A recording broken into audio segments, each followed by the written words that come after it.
you felt pretty strongly that Matt Berkey is not a scammer, and Airball came on my show obviously, and he called Matt Berkey a scammer, and I want to say that I agree with that. Matt Berkey is not a scammer. He is a trustworthy person that will not steal money. He's not a scammer, and I personally believe that he is a fraud. Now I know you don't believe that, and that you have your own opinions and your experiences with Matt Berkey, but I did feel like I want to say that just because Airball had that opinion that doesn't reflect my views, I think that fraud is a more uh, accurate word for Matt Berkey. But I wanted to give you a chance to at least talk about your experiences with Berkey and that subject in general, because apparently Airball and Berkey are going to be battling heads up. So it's, I guess, kind of still tangentially related.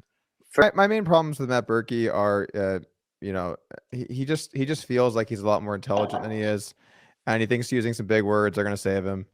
And he goes on his podcast and he talks shit about all kinds of stuff with basically no information or knowledge. He's done that about my businesses. He's done that about me. And I just feel like he's not someone that should be training people. When I've played with Matt Berkey, I see someone that is a struggling mid-stakes player at best that thinks they're very, very good at poker.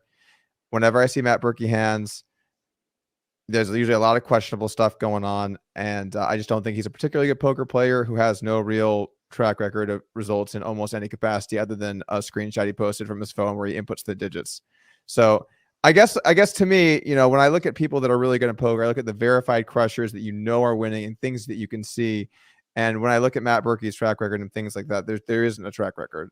And I do think in poker, there are so many people trying to be something they're not, particularly with poker coaching. And it's not even that I'm trying to promote my own site. Like if you're not going to go to Upswing, there are great sites out there like Run It Once. Phil Goffon's always done an incredible job. I've always said, if you're not going to Upswing, you should go to Run It Once, just point blank. But basically, I just feel like we do need to sometimes call out people if we feel like they're kind of taking advantage of a situation in an audience. And I do feel like Matt Berkey does that.